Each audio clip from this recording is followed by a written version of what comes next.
नमस्ते दोस्तों, कैसे हैं आप लोग। तो दोस्तों, आज हम पढ़ने वाले हैं वेताल की कॉमिक्स बोनोव का प्रतिशोध कॉमिक्स का भाग 2,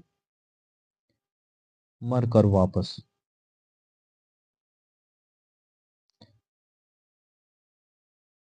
1960 में एक छोटा सा विमान डेंकाली के अनजान क्षेत्र पर उड़ान करते हुए बिगड़ गया और वहीं गिर गया। न उसके अवशेष मिले, न उनके चालक की कोई खबर मिली। वह अकेला ही विमान में था। कुछ ही कुछ महीनों में अधिकांश लोग उस दुर्घटना को भूल गए, परंतु नहीं भूली तो चालक की पुत्री। यह ठीक है कि लड़की छोटी है, समझ नहीं सकती, फिर भी सच्चाई तो उसे बतानी होगी। उसके पिता मर गए। वह यह नहीं मानती।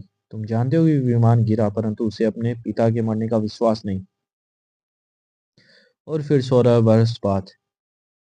टोरेन, बुद्धि से काम लो। तुम्हारे पिता की छोड़ी हुई धनराशि जो कि त्यों बैंक में पड़ी है, क्योंकि तुम नहीं मानती कि वे मर गए। तो क्या तुम अपनी पुश्तैनी जायदाद को बर्बादी से और लेनदारों से बचाने के लिए उसका उपयोग नहीं करती? मुझे परवाह नहीं, मेरे पिता जीवित है, मुझे विश्वास है, लेकिन जायदाद पर अधिकार कर ले। मैं पिता की खोज करूंगी, तुम मदद करो या ना करो। टोरिन, तुम समझती क्यों नहीं? 16 वर्ष हो गए। तो क्या हुआ? मैं अब बालिग हूँ, तुम्हारे अधीन नहीं। मैं जाती हूँ उन्हें खोजने। 3 महीने भटकते भटकते। डोरिन मैम साहब, पड़ाव करना होगा, मेरे आदमी थक गए। ठीक है मोंगी, मैगी। मैं सबसे बहुत मेहनत करा रही हूँ, परंतु मुझे विश्वास है पिताजी जीवित है। हम कुछ दिन यहाँ आराम करेंगे, शायद यहाँ के लोगों से कुछ पता चले। तुम यहाँ क्या कर रहे हो? गॉह। डोरिन मैम साहब, भाग्य साथ दे रहा है। इस आदमी को मालूम है कि एक आपके जैसा गोरा आदमी जंगल में अकेला रहता है। वही मेरे पिता है, जीवित है, मुझे उनके पास ले चलो जल्दी। ओह पिताजी, इतने वर्षों से अकेले जंगल में पड़े हैं। जंगल बहुत घना है, इसीलिए उन्हें निकलने का मार्ग नहीं मिला। यह कहता है आगे नहीं जाऊंगा। आगे जहरी बांदर बोने रहते हैं जो उनके शत्रु है। वह आदमी वही है। तो हम इसके बिना जाएंगे? कितनी दूर जाना होगा? अचानक शांति। हम लड़ने नहीं आए।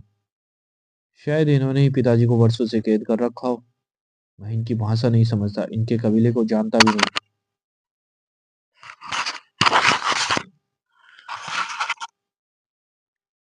यह इनके पुरखों के प्रेतों का स्थान होगा।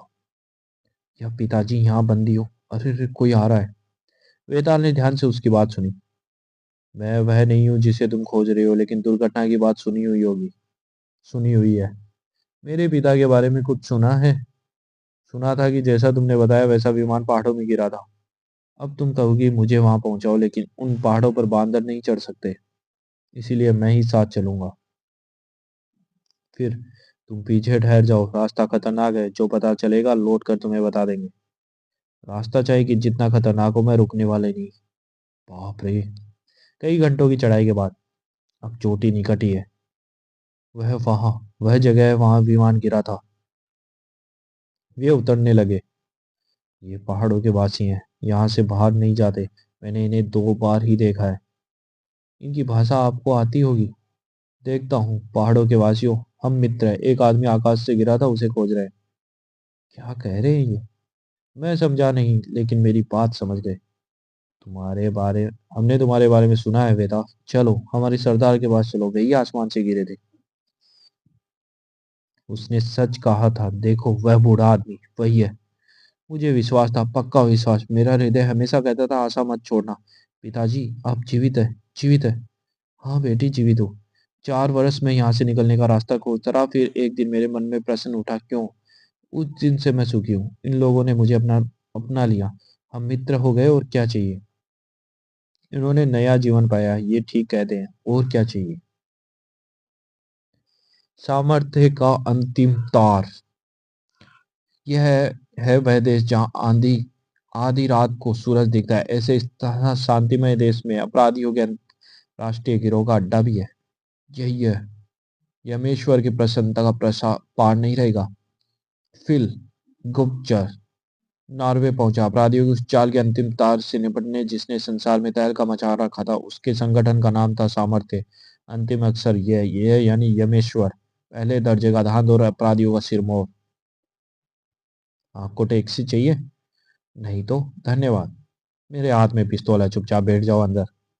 मेरे विचार तो शेर का नहीं था, परंतु तुम चाहती हो तो चलो। हमें बहुत खुशी हुई आपसे मिलकर।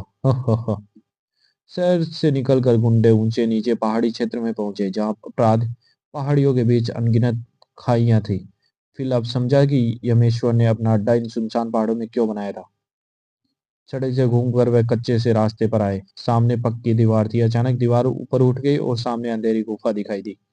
टैक्सी रुक गई और गुंडों ने फिल को उतार दिया। "नी- मीटर चलने दो, मैं भी लौट कर आता हूँ। अब क्या लौटोगे? चलो जल्दी करो।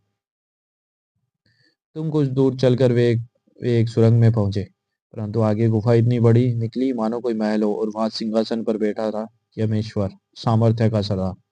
आइए फिल साहब, आपसे भेंट हो ही गई। मेरे आदमियों के कारण कष्ट तो नहीं हुआ?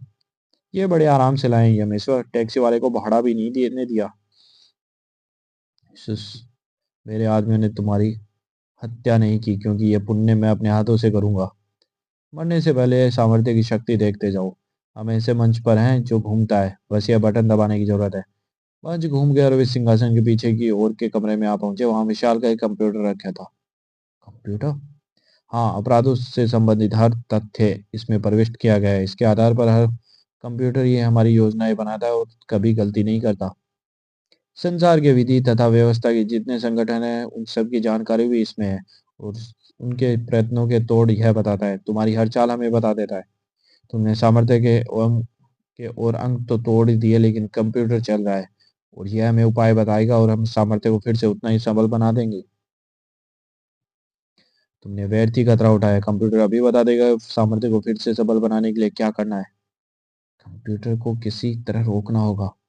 फिल ने अचानक वार किया और चौकसी करने वाला हाथ से पिस्तौल गिर गई। फिल ने झपट कर दीवार से पुराना भाला और ढाल उतार लिया और तेजी से भाला फेंका। यमेश्वर उछलकर एक और गया।